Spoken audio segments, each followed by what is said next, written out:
Hay secretos que nunca deberían salir a la luz, verdades que, una vez contadas, te condenan para siempre.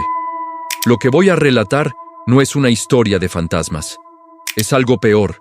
Es el eco de un lugar que nunca debió existir y una advertencia de que ciertos males nunca mueren. Se aferran. Todo comenzó con una vieja caja de metal encontrada en el desván de mi abuelo. Dentro, junto a fotografías descoloridas y cartas amarillentas, había un diario.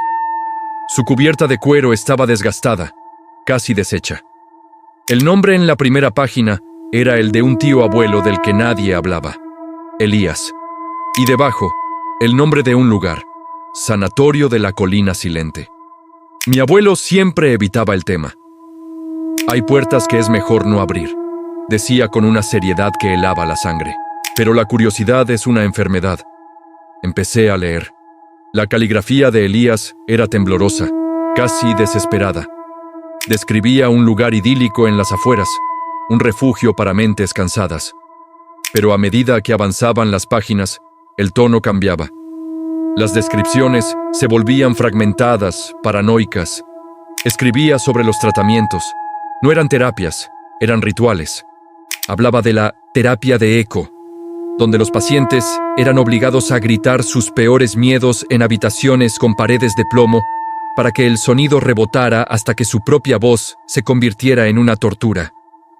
Mencionaba los baños de hielo, no para calmar, sino para purificar el alma a través del frío extremo. Pero lo más perturbador eran sus notas sobre el pabellón cero.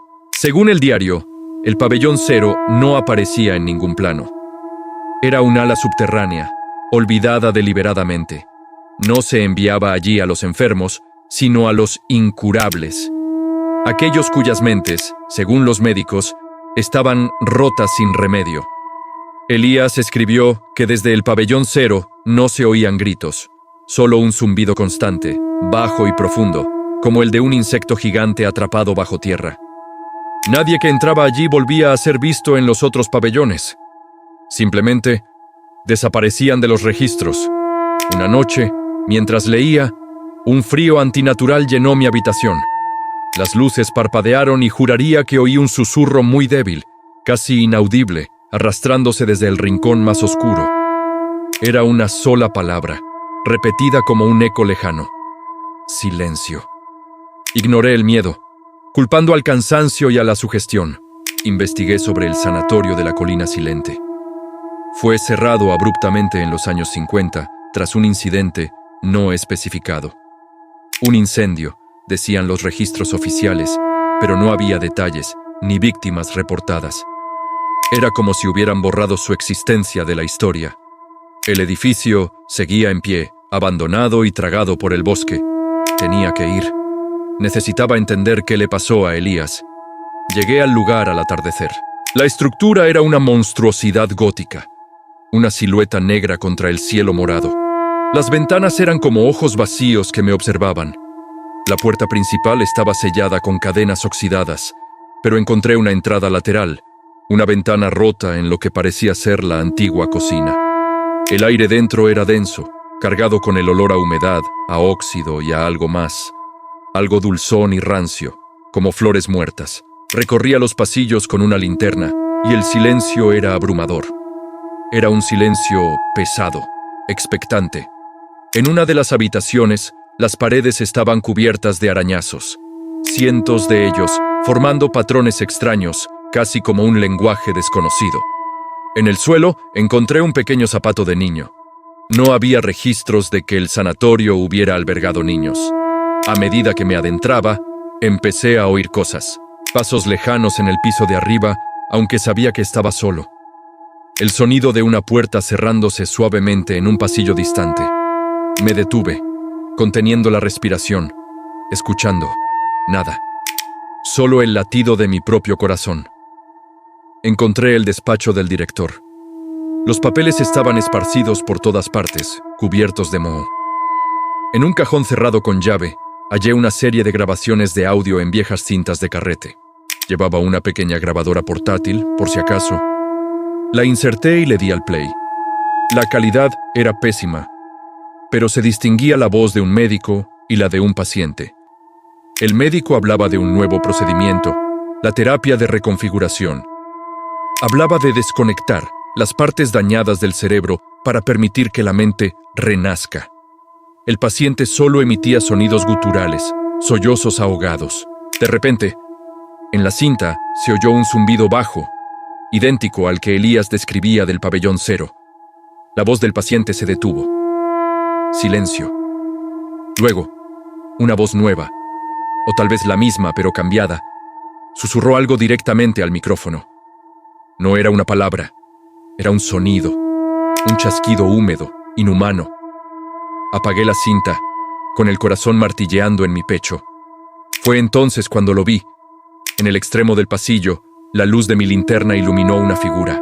Estaba de espaldas, muy alta y delgada, vestida con lo que parecía un viejo uniforme de enfermera. Se quedó inmóvil por un segundo. Luego, su cabeza giró lentamente, casi 180 grados, hasta mirarme. No tenía rostro. Donde deberían estar sus ojos, su nariz y su boca, solo había una superficie lisa de piel pálida. Corrí, no miré atrás. El sonido de mis pasos resonaba por los pasillos vacíos, pero no era el único. Oía otros pasos detrás de mí, arrastrados, pesados, y el zumbido se hacía cada vez más fuerte, vibrando en mis huesos, llenando mi cabeza hasta que pensé que estallaría. Logré salir por la misma ventana por la que entré y no paré de correr hasta llegar a mi coche. Mientras me alejaba a toda velocidad, miré por el retrovisor. En una de las ventanas superiores del sanatorio, vi una silueta oscura observándome. Han pasado semanas desde esa noche. No he podido dormir bien. Cada vez que cierro los ojos, veo ese rostro sin rasgos. Y el zumbido. A veces, en el silencio de la noche, creo que todavía puedo oírlo.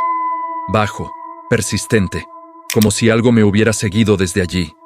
Anoche, algo me despertó. Había un arañazo en la pared junto a mi cama. No estaba allí antes. Y olía a humedad, a óxido y a flores muertas. El diario de Elías tenía una última entrada, casi ilegible, decía. El silencio no es la ausencia de sonido. Es el sonido de algo que espera. Y una vez que te escucha, nunca deja de hacerlo.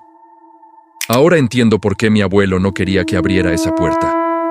Hay ecos que no se desvanecen, se pegan a ti, y no sé si lo que traje conmigo fue solo un recuerdo, o algo más, algo que estaba encerrado en el pabellón 0 y que ahora está libre.